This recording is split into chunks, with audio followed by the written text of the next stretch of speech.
What's going on, guys? It's Nick, or Bruins Fan Brewery, whatever floats your boat, and I'm coming at you with my top 5 most anticipated games of 2015. Now, 2014 was a huge disappointment for gaming. We had games that didn't live up to all their hype, like Destiny and Watch Dogs, and then you had games that you wondered, why the hell do these things exist in 2014, like Rambo the video game and Duck Dynasty. Yeah, those things existed. But 2015 looks very promising. So I thought, to build up some hype, I'd give you guys my top 5 most anticipated games. Now, a little disclaimer before we get into the list. These are games that I'm most looking forward to. Alright? There are a ton of games out there that I'm not going to get to. So, if you see a game that you disagree with, or if you don't see a game that you're looking forward to, head on down in the comment section. Let me know what games you're most looking forward to. Or even if you want to, build your own top 5 or top 10 list. It's a little harder than you think. So anyway, guys, let's crack into this. Coming in at number 5 is Battlefield Hardline.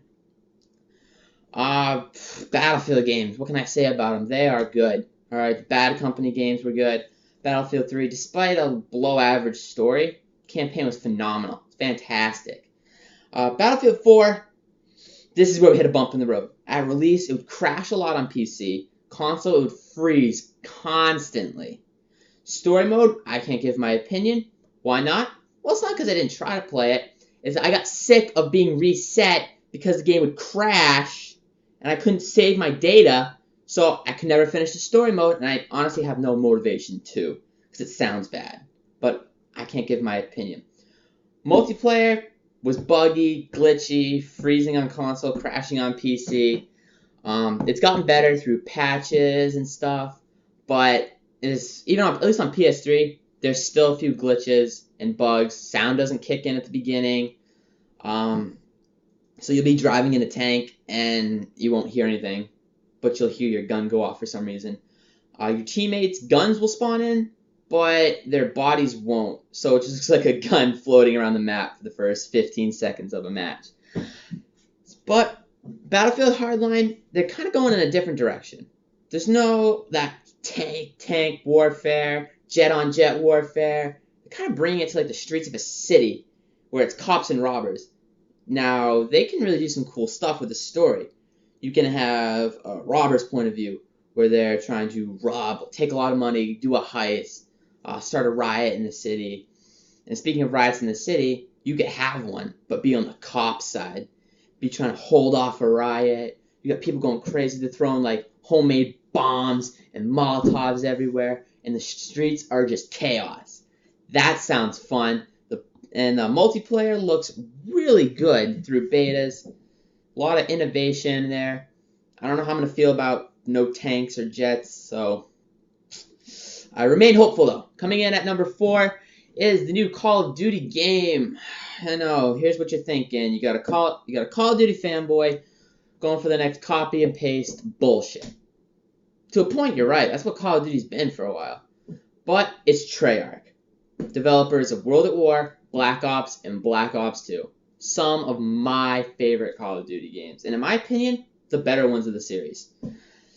Now, Infinity Ward fucked it up with Ghosts. Alright, Call of Duty was at the top of the gaming mountain, and then Infinity Ward shits out Ghosts, and it just goes tumbling down and down and down and down and down and down! But Sledgehammer saves it a little bit. They stop the fall. But it's going to take some actual innovation from Treyarch to save this franchise. Alright? I'm interested to know what they're going to call it. Where are they going to go? A lot of people saying you can't have a Call of Duty game without exosuits anymore. So are we trying to move to that futuristic kind of feel? Or does Call of Duty want to go back to the roots of the franchise? World War II. That would be cool. But it's going to take some innovation there. I want to see vehicles. Alright, I want to see tanks, jeeps, trucks, all that good stuff. Half tracks if we go World War II. If we go futuristic, I want to see jets, helicopters, tanks again. I want to see some innovation. But it still needs to feel like Call of Duty, if that makes any sense.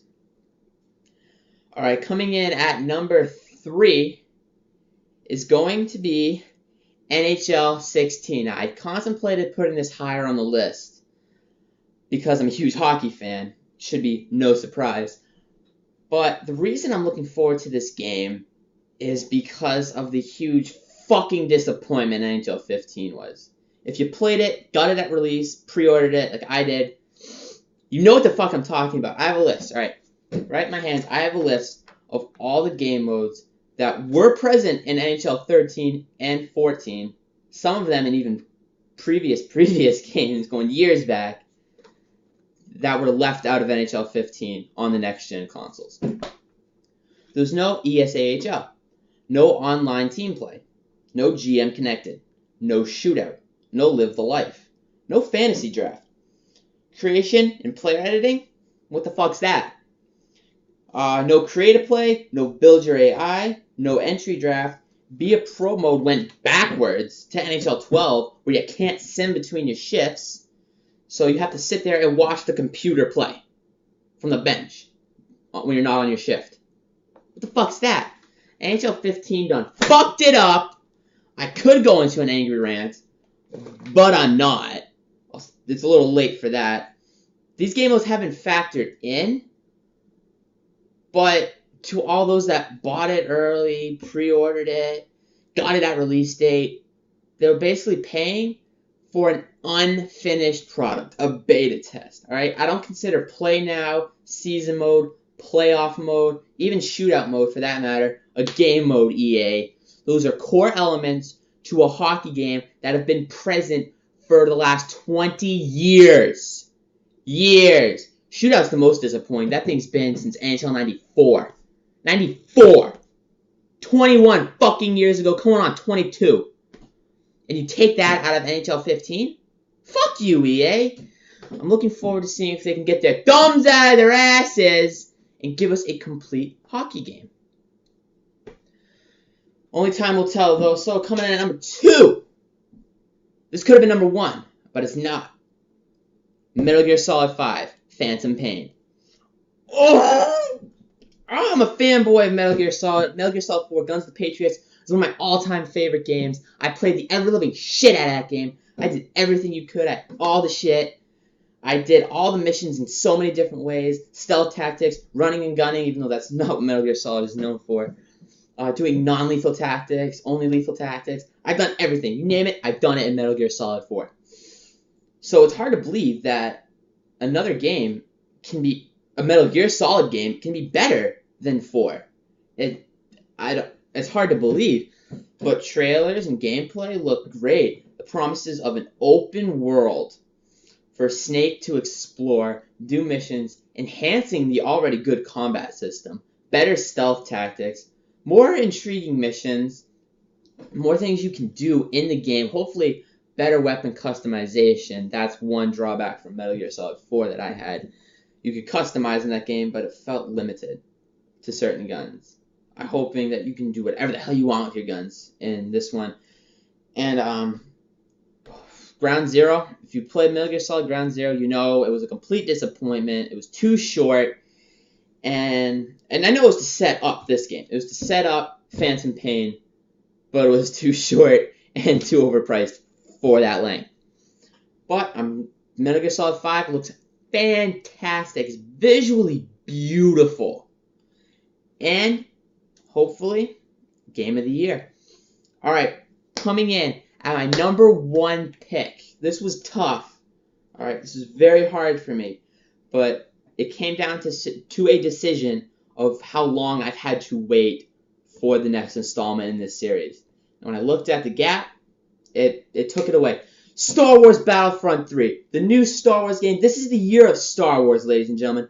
The new movie comes out, and the new game comes out. Star Wars fanboys everywhere are literally jizzing themselves. There hasn't been much on gameplay for this, and that's disappointing. But how can they screw this up? Battlefront and Battlefront 2 were fantastic. Battlefront 2 in particular was amazing. Alright? It was fantastic. Gameplay was great. It was solid in that game. And now that we're on next gen, I'm looking forward to see what they're going to do. Now, it does have the potential to be a huge disappointment. if we get a Star Wars version of Battlefield, I'm going to be pissed off and I'm going into an angry rant. Alright? Don't fuck it up. Stay true to the roots of the franchise and evolve. I'll basically want to see a stormtrooper's armor get ripped to shreds by a rebel's gunfire, or awesome AT-AT graphics, space combat. You gotta have the lightsabers of the heroes. It's gonna be a fantastic game. I'm looking forward to it. So that's my top 5 list. I'm gonna do an honorable mention right now. Batman Arkham Knight. I'm not a Batman fan. I don't play the games. Not a fan of the comics, but the game looks really good. It's gonna be 5 times larger than the previous one. It's gonna be on next gen. That's reason enough. You get a Batmobile. That's fantastic. And Scarface, Penguin, all the iconic villains of Batman are gonna be in there trying to stop you. Combat's always good in that game, so it's gonna be fantastic. I'll probably pick that game up. It'll be my first Batman game. So that's my top 5 list with an honorable mention. Get a little bonus in there. I'm curious to know, like I said at the beginning, what are your most anticipated games? Head on down to the comment section, leave them, let me know, build your own list if you want. And as always, thanks a lot for watching, guys. Be sure to hit like and subscribe. It helps the channel grow, and it makes me happy. I like seeing people subscribe to this channel. You know, it's still a small channel, still growing, and I really want to see it grow. So thanks a lot for watching, guys, and I'll see you guys in the next one. Peace!